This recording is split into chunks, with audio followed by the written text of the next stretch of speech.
this movie, Erkstag, the prison that Theseus finds himself in Berlin, is just terrifying. When you read the script, you of course start fantasizing in your head about what these locations could look like, but then you arrive on the set and your mind is blown.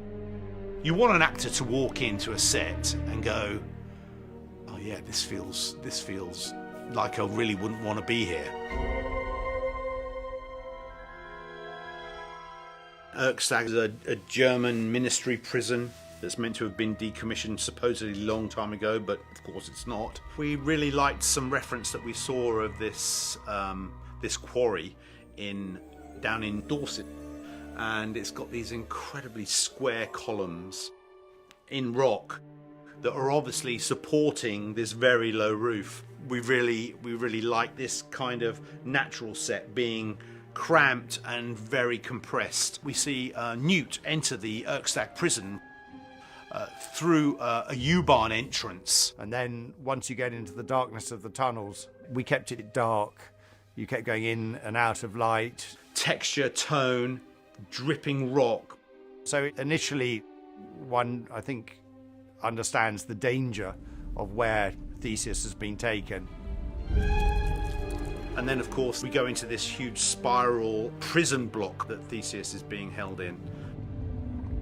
And then we have manticore, who range in size from quite small to very, very, very large. I was desperate to do a sequence where we could just put a really scary monster in there. And there's lots and lots of babies that are very hungry that need to be fed.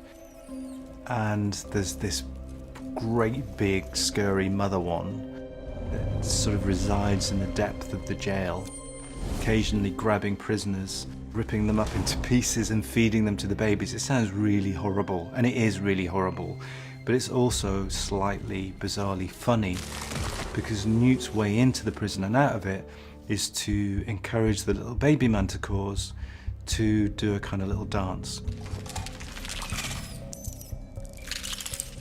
So Newt has to do a special walk called limbic mimicry. So he has a special walk that he does that thousands of these creatures then walk with him, and he's safe as long as he does this walk down to find his brother. What I love about Eddie is he's so committed and enthusiastic and determined, and you know, in the case of the manticore sequence, you know, it required sort of giving it all in terms of movement and sort of doing that swivel of the, you know, Eddie doing the swivel of those hips might not look that difficult, but actually when you do it take after take after take for about 6 or 7 hours, by the end of it he needs a chiropractor.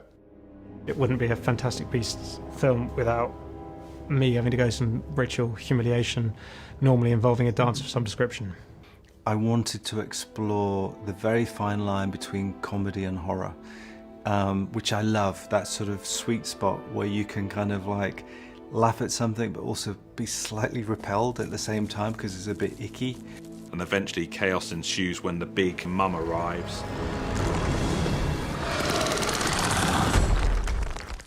We've got this incredible section of the kind of the stinger tail bulb element to it. So it's got the sort of the bulb bit on the end of the tail, a bit like a scorpion, and it's got this incredible claw that comes off of it. And we've been using that in the scenes in Erkstag where Theseus and Newt have been running away from the creature that is trying to attack them. And so that's really useful to be able to kind of place that in and have something for the actors to react to in terms of generating an exciting, believable and fun performance. It's a very funny, little bit scary, but quite fun scene where they're both in danger of being devoured by these creatures, against which we see their brotherly dynamics play out. Eddie and I have been really trying to build that brother relationship, exploring these characters, balancing the universal themes of friendship, family, brotherhood with a darker world.